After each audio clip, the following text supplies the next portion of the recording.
সুপ্রভাত বন্ধুরা, দেখো আজকের সকালটা আমাদের এখানে ঠিক কতটা সুন্দর। ভোরবেলার দিকে হয়েছিল বৃষ্টি, আর এদিকে আকাশটা রয়েছে এখনও মেঘলা মেঘলা।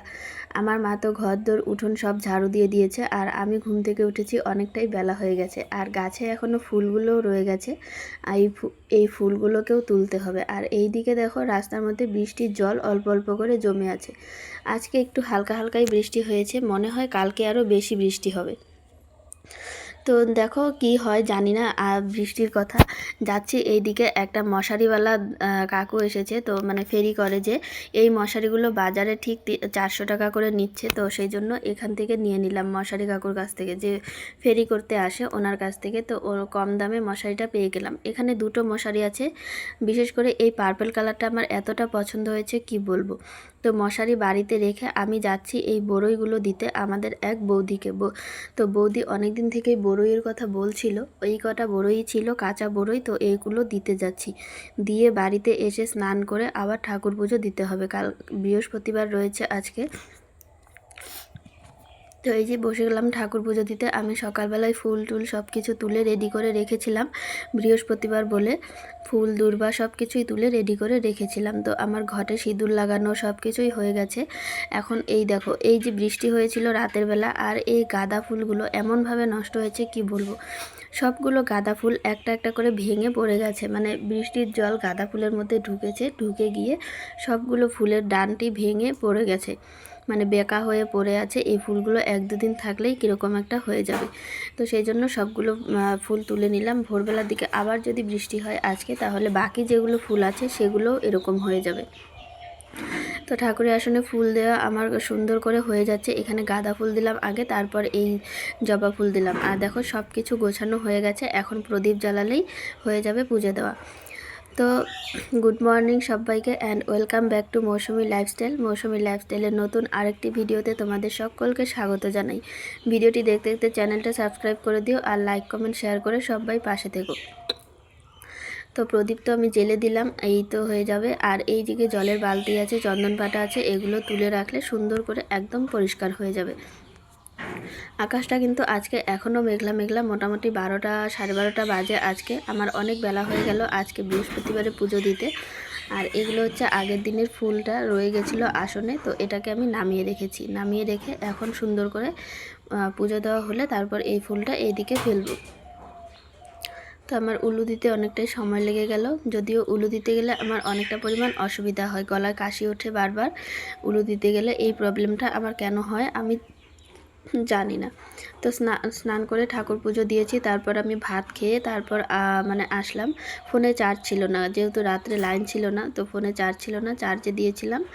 আর ভাত খেয়ে তারপর আসলাম এই ফলসটা লাগাতে। কালকেই আমি এই ফলসের নিচের ধারটা লাগিয়ে রেখেছিলাম মেশিন দিয়ে লাগিয়ে রেখেছিলাম, যাতে নিচের ধারটা একটুখানি শক্ত হয়, মানে ছিঁড়ে না যায়। হাত দিয়ে লাগালে যে একটা সুতো টান, ওটাতে যাতে সুতোটা ছিঁড়ে টিড়ে না যায়, সেই জন্য নিচের ধারটা আমি সবসময় মেশিন দিয়ে লাগাই, আর ওপরের ধারটা আমি হাত দিয়ে লাগাই। তাহলে ফলসটা দেখতে অনেকটা সুন্দর হয়, ভালো লাগে। উপরটা বোঝা যায় না যে মেশিন দিয়ে লাগিয়েছি, দূর থেকে দেখলেই যেন মনে না হয় যে ফলসটা মেশিন দিয়ে লাগিয়েছে বা ফলস লাগিয়েছে শাড়িতে। দূর থেকে দেখলেই কিন্তু, না হলে বোঝা যায় যে মেশিন দিয়ে সেলাই করলে দূর থেকেই বোঝা যায় যে মেশিন দিয়ে লাগিয়েছে আর ফলস লাগিয়েছে, কীরকম একটা বাজে ব্যাপার লাগে দেখতে। তো সেই জন্য আমি হাত দিয়ে ফলসটা লাগাচ্ছি। আর এই শাড়িটাতে তো এক ফোঁটাও বোঝা যাবে না যে এটাতে ফলস লাগানো হয়েছে, কারণ এই শাড়ির নিচের পাটটা বেশ চওড়া। তো বেশ চওড়া যখন, আর শাড়িটার ফলস লাগানো, তো হাতে ফলস লাগালে সেলাইটা একটু পাতলা পড়ে, তো সেই জন্য কিন্তু এক ফোঁটাও বোঝা যাচ্ছিল না ফলস লাগানোর পর এই শাড়িটাতে যে ফলস লাগানো হয়েছে। আর আজকে এই শাড়ির ফলস লাগাতে গিয়ে আমি যে কতবার উঠলাম আর কতবার ফলস লাগাতে বসলাম সেটা বলারই মতন না। আর বারবার উঠলে বসলে তো একটা জায়গায় ভুল হবেই, তো আমারও এই জায়গাটাতে একটুখানি ভুল হয়েছিল। মানে যে ফলসটা ভাঁজ হয়েছিল জায়গাটা, শাড়িটা তো আমি ভাঁজ করে রেখেছিলাম রাত্রেবেলা, সেই জন্য যে জায়গাটা ভাঁজ হয়েছিল তো সেই জায়গাটা ভাঁজ সহই সেলাই করে দিয়েছিলাম। তো সেই জায়গাটা ভাঁজ সহ সেলাই করার জন্য নিচটা কিন্তু খারাপ দেখাবে, তো এটাকে খুলে আবার আমি ঠিকঠাক করেছি। আর এইদিকে দেখো শাড়িটা কিন্তু আমি একটুখানি গায়ে ফেলে দেখছিলাম, কারণ শাড়িটা কিন্তু আমার অনেক পছন্দের ছিল। নিজের হাতে টাকা ছিল না তখন, যখনকে শাড়িটা নেওয়া হয়েছিল, মানে আমার এক কাস্টমারের শাড়ি, এটা আমার শাড়ি না। তো আমার হাতে তখন টাকা ছিল না, সেই জন্য কিন্তু আমি শাড়িটা নিতে পারিনি। তো নিজের পছন্দের জিনিস যখন কাস্টমার নেয় তখন একটু গায়ে ফেলে দেখতেই ইচ্ছে করে যে কীরকম লাগে। তো সেই জন্য আমি একটু আয়নার সামনে দাঁড়িয়ে গায়ে ফেলে দেখছিলাম যে কীরকম লাগছে শাড়িটা। তো আশা করছি দোকানে আবার আমি এই শাড়িটা পাবো, সেম কালার সেম ডিজাইন না হলেও অন্য ডিজাইন হলেও পাবো, কিন্তু কালারটা হয়তো একই পাবো। তো সেই আশাতেই আছি যে আবার যদি পাই তাহলে কিন্তু আমি শাড়িটা নেব। তো এই যে গায়ে ফেলে দেখছিলাম কীরকম লাগছে, আর তোমরাও একটু বলো তো আমাকে কীরকম লাগছে শাড়িটা গায়ে ফেলে। তো আমি চেষ্টা করব আবারও আমি সেম শাড়ি নেওয়ার জন্য। তো শাড়িটা আমার তো পার্সোনালি খুবই ভালো লেগেছে, কী আর বলবো, তোমাদের এখন কীরকম লেগেছে আমি জানি না। পার্সোনালি শাড়িটা আমার খুবই পছন্দের।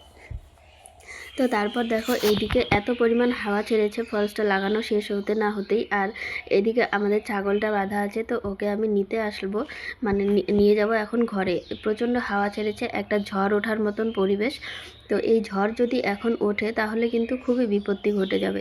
তো এই যে দেখো শিমুল গাছগুলো কীরকমভাবে দুলছে, আর এইদিকে ছাগল পাগল এগুলোকে সব আমি নিয়ে এখন ঘরে বাঁধবো। তো সব কিছু ঘরে বাঁধা হয়েছে, সন্ধ্যাবেলা কিন্তু হাওয়াটা কমেছে।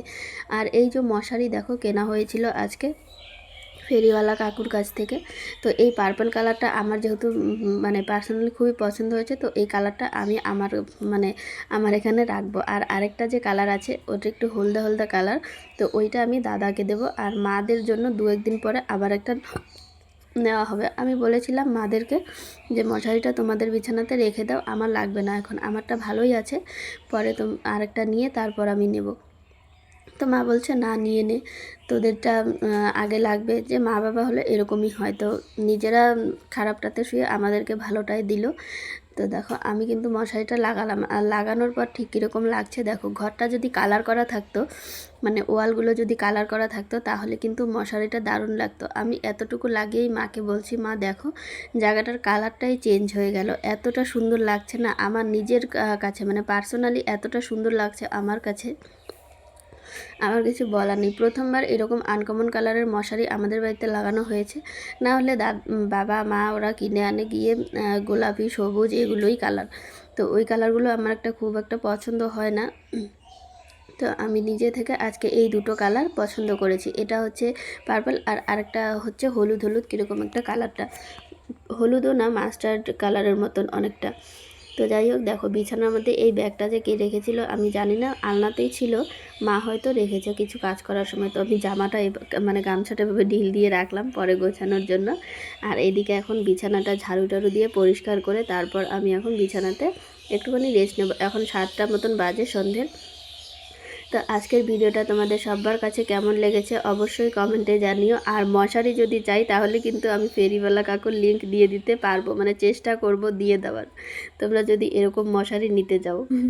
তো দেখা হচ্ছে কালকের ভিডিওতে, টাটা।